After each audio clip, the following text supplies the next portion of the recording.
So when you look at a ruined building, like maybe the skeletal remains of some ancient temple or, the crumbling stone of a forgotten fortress, your immediate instinct is always to mentally reconstruct it. Yeah, absolutely. Like you fill in the gaps in your head, you rebuild the columns, you patch the roof, and you just kind of operate on this fundamental assumption that there was an original state of absolute perfection, right?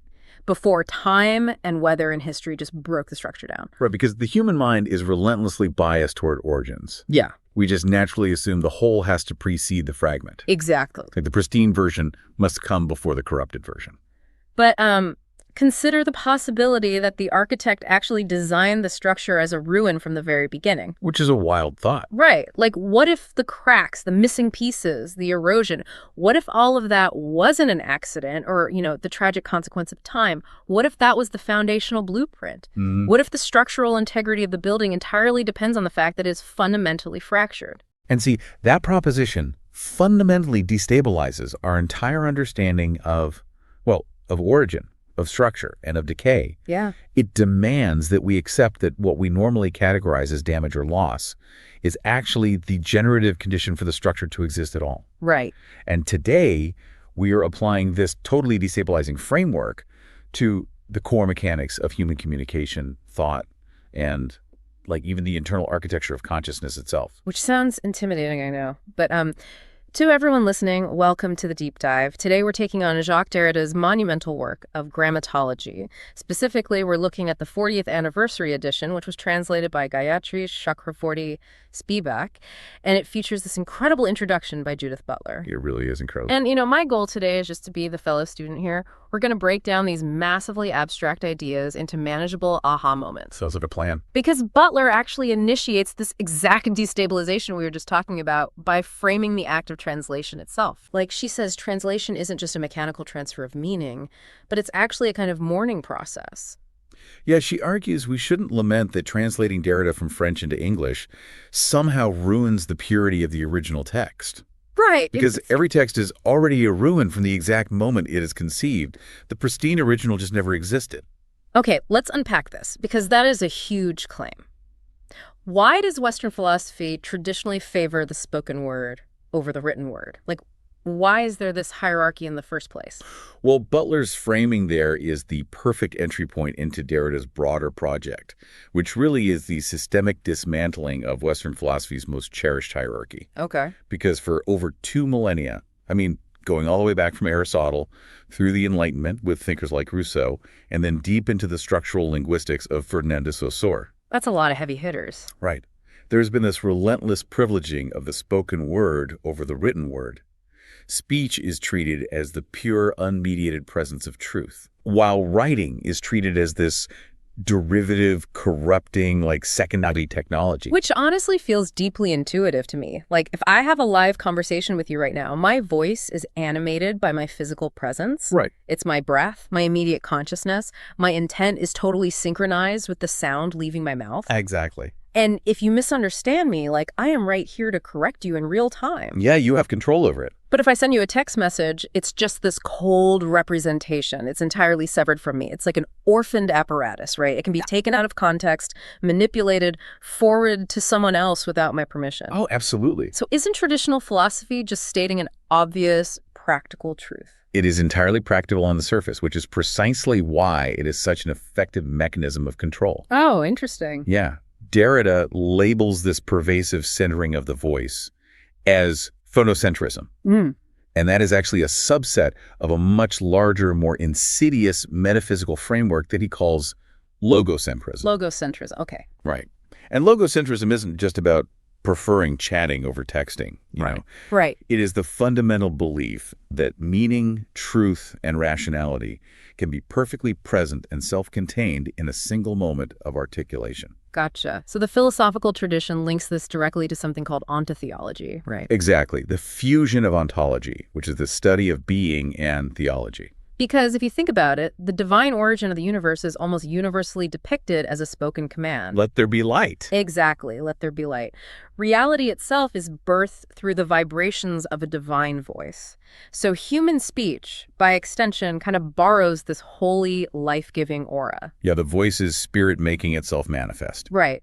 And writing, by contrast, requires no breath. It is a lifeless mechanism. And because writing operates in the total absence of the speaking subject, it's seen as this artificial supplement. It survives its creator, which actually threatens that theological assurance of a living, present authority guaranteeing the truth. That's like a zombie language. Yeah, a zombie language. And this anxiety over the lifeless, mechanical nature of writing, it actually permeates the supposedly objective sciences as well. Sources go into detail on Derrida's meticulous deconstruction of Ferdinand de Saussure. And Saussure is widely regarded as the architect of modern linguistics, right? He is. And his revolutionary contribution was establishing that language is not just a collection of labels attached to pre-existing concepts. Okay. He argued language is a system of arbitrary signs based entirely on differences. So, like, the sound cat has no intrinsic metaphysical connection to a literal feline animal. Exactly.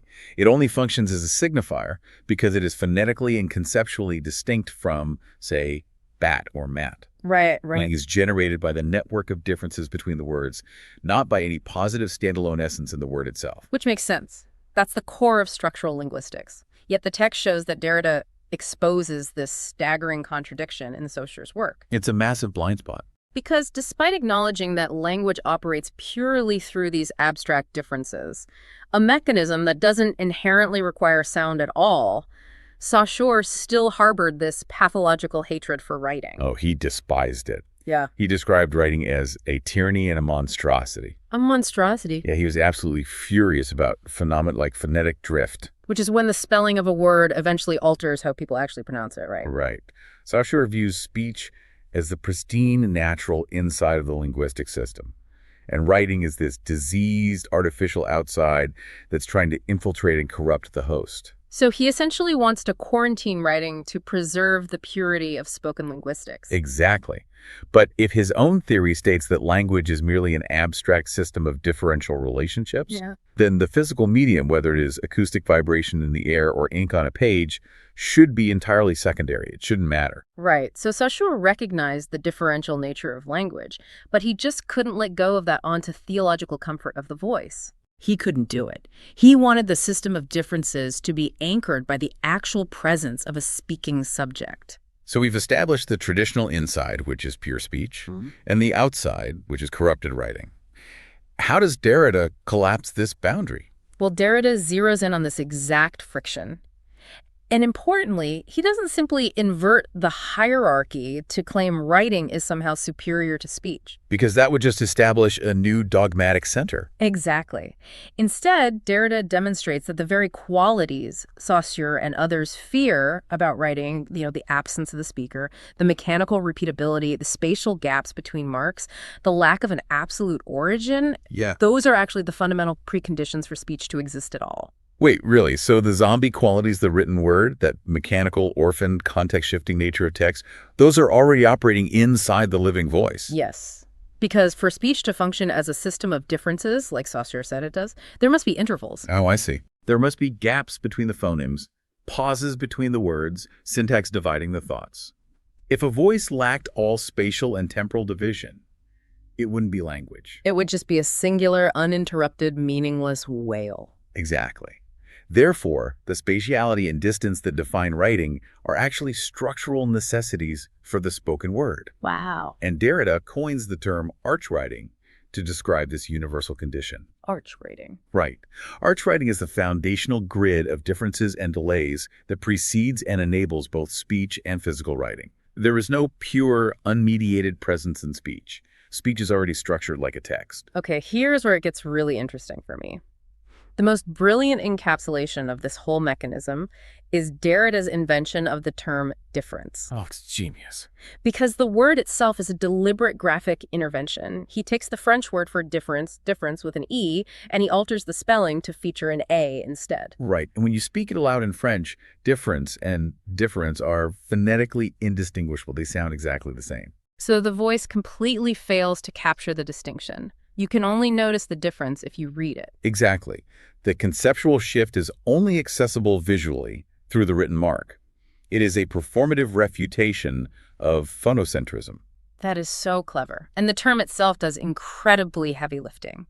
It fuses two distinct verbs, right? To differ and to defer. Right. Differing captures the spatial dynamic we discussed with Saussure, the idea that meaning relies on distinct, separate signs. But deferring introduces the temporal dynamic. It implies the postponement of meaning. So let's look at that temporal postponement. Because traditional logocentrism demands that meaning is fully present in the exact moment a word is spoken. Yes. But if a sign only means something through its relationship to other signs, then meaning is never fully realized in a single instance. Right. It is constantly deferred along an endless chain of signifiers. It reminds me of looking up a word in a dictionary, like an everyday analogy. If you go to the dictionary looking for the pure, unmediated essence of a word, you don't get it. The dictionary just gives you a substitution. Right. The definition is constructed entirely of other words.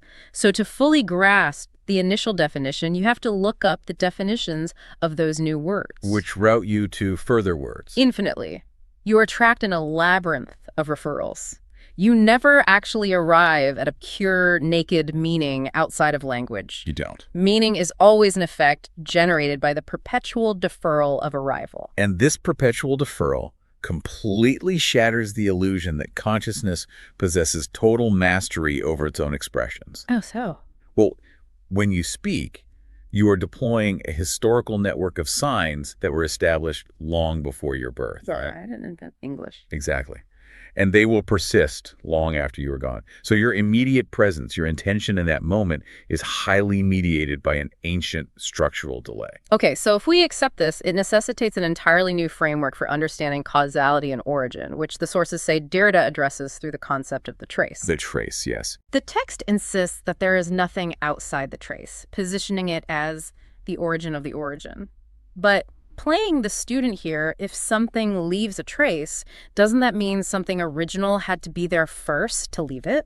That is the standard assumption. How can the trace be the origin? Well, structurally, this challenges a very deeply ingrained chronological bias.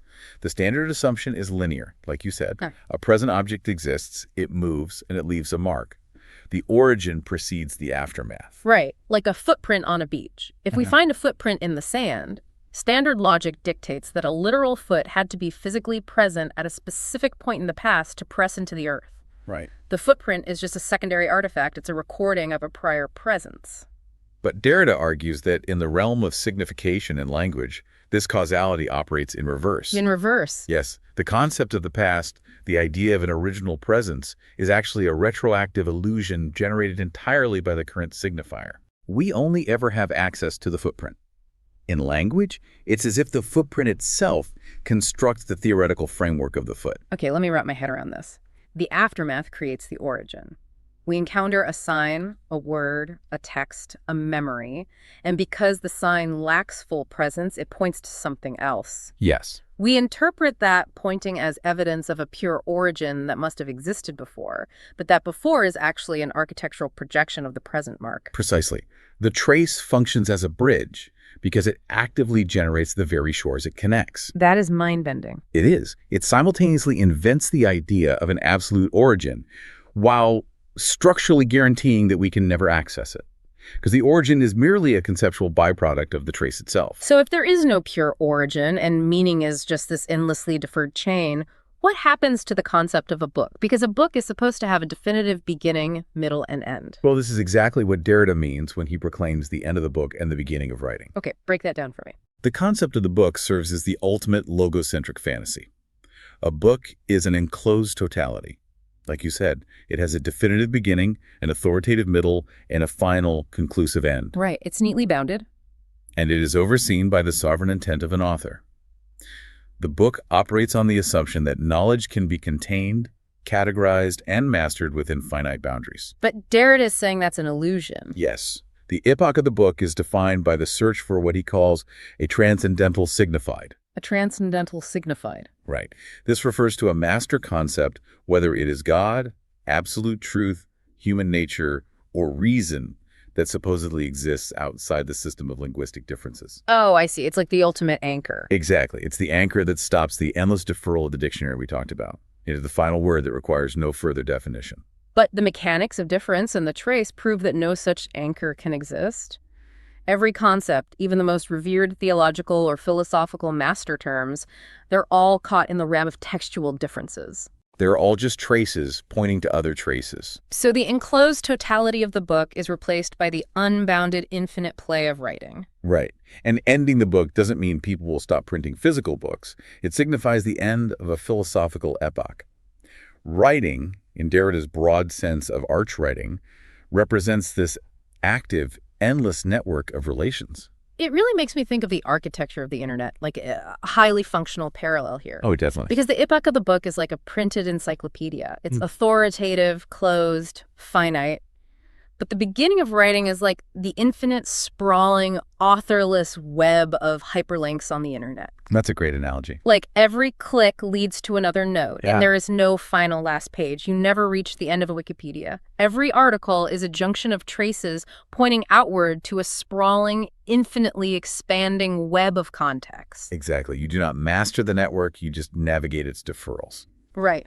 So to prove how deep this illusion of the book and this desire for a pure origin really goes, Derrida turns to a specific historical figure in part 2 of his text, someone who tried desperately to defend the purity of speech and nature. Yes, Jean-Jacques Rousseau. Rousseau. Why is Rousseau the perfect target for this? Well, Rousseau is an ideal subject for this methodology because his entire philosophy is predicated on this violent nostalgia for an uncorrupted state of nature. Right. He constructs a very rigid dichotomy. Nature is pure, self-sufficient, and good, while culture, education, and writing are dangerous, artificial additions that precipitate the moral decay of humanity. In fact, Rousseau explicitly refers to writing as a dangerous supplement. Okay, let's stop there for a second. What exactly is a supplement in this context? Because I think of like a vitamin. Right. If I take a vitamin supplement, I'm adding a bonus to my diet. It's an extra. Yes. But think about the structural logic of that. A supplement can only attach itself to a host if the host possesses a structural vulnerability. Yes, a lack or a deficiency that accommodates the addition. If your dietary regimen is flawlessly complete, providing every conceivable nutrient, a vitamin supplement has no function. Oh. So the act of taking a supplement is actually a retroactive confession that my diet was deficient to begin with. Precisely. That is Derrida's exact trap for Rousseau. The supplement adds to a presence, but it simultaneously compensates for an original absence. Wow. Rousseau insists that speech is a full, natural presence, and writing is merely a parasitic, dangerous extra.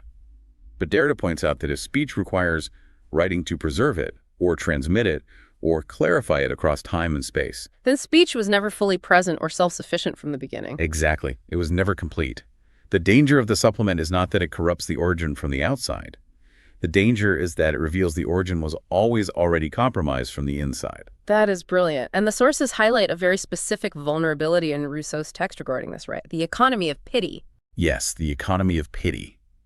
So Rousseau argues that human morality is grounded in a natural, instinctual feeling of pity. Okay. He says it is an innate biological reflex, present even in animals, to feel aversion to the suffering of another sentient being.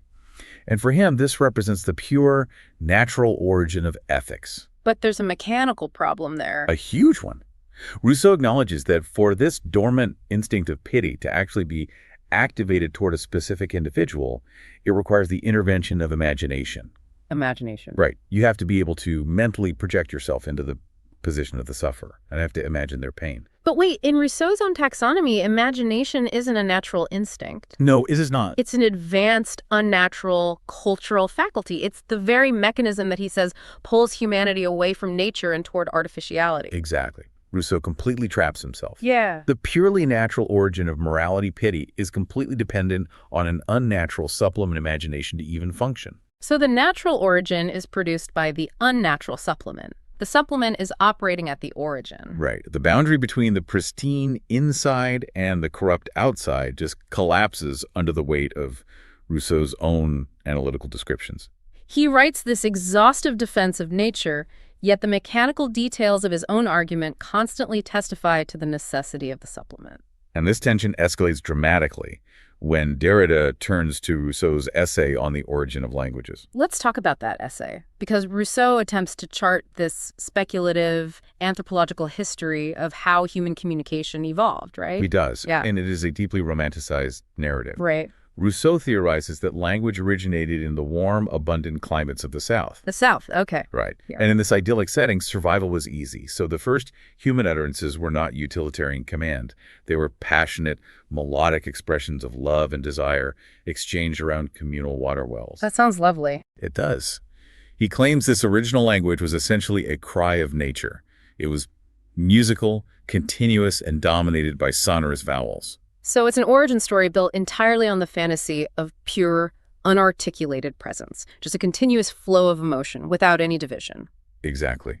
But Rousseau claims this utopia was shattered when populations migrated north into harsh, unforgiving climates. Because in the North, survival required rigorous cooperation. Right. Language had to shift from the passionate expression of desire to the utilitarian expression of need, like, help me build this or help me hunt that. So to become an efficient tool, the melodic cry had to be fractured. It became harsh, it became dominated by consonants, and most importantly, it became highly articulated. Articulation is the critical term here. It means the breaking up of the vocal stream into distinct, separated parts. Mm-hmm. And for Rousseau, articulation is the tragedy of language.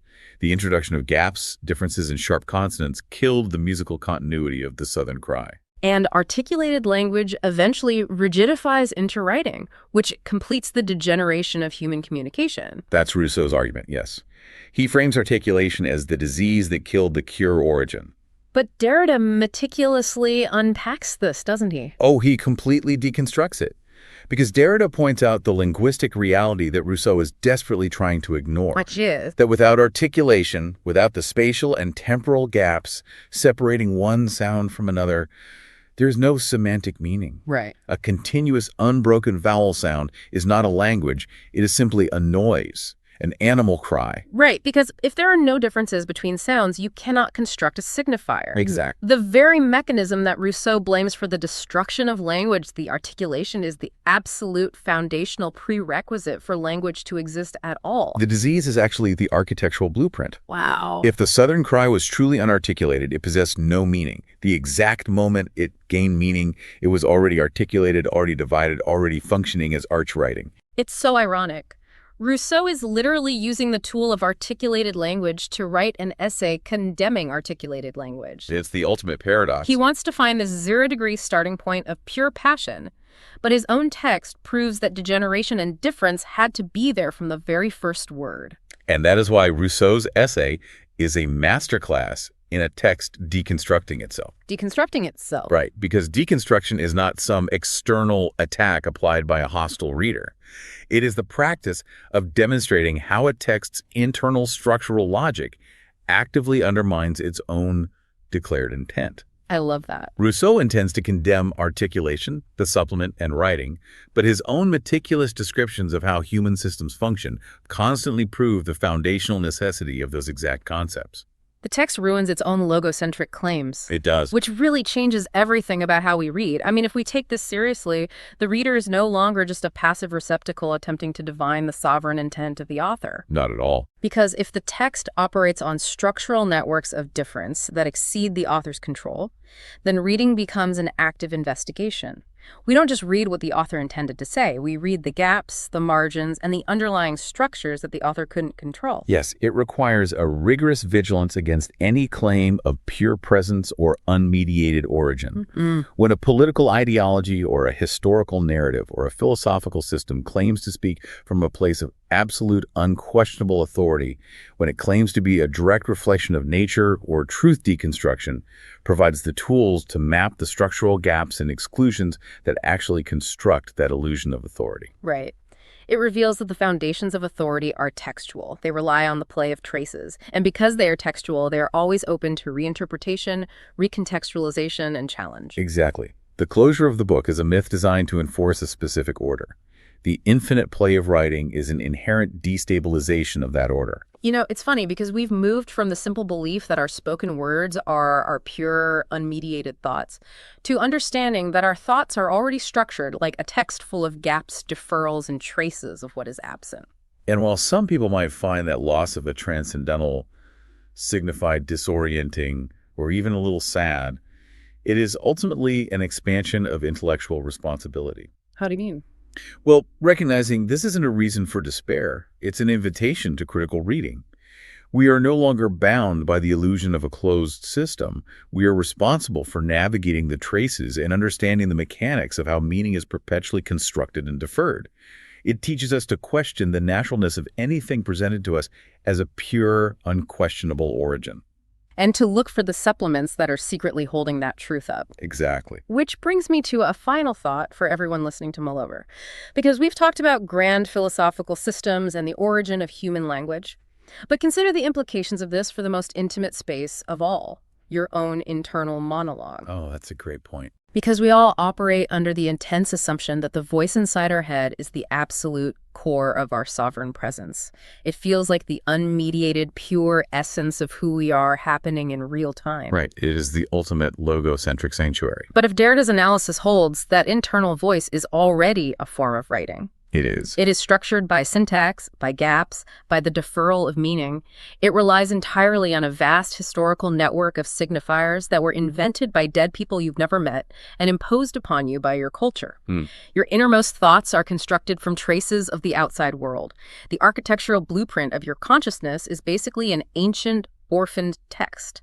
And if the private sanctuary of your mind is already written by the network of history, well, you are left with a profound and necessary question to navigate. Are you speaking the language, or is the language speaking you?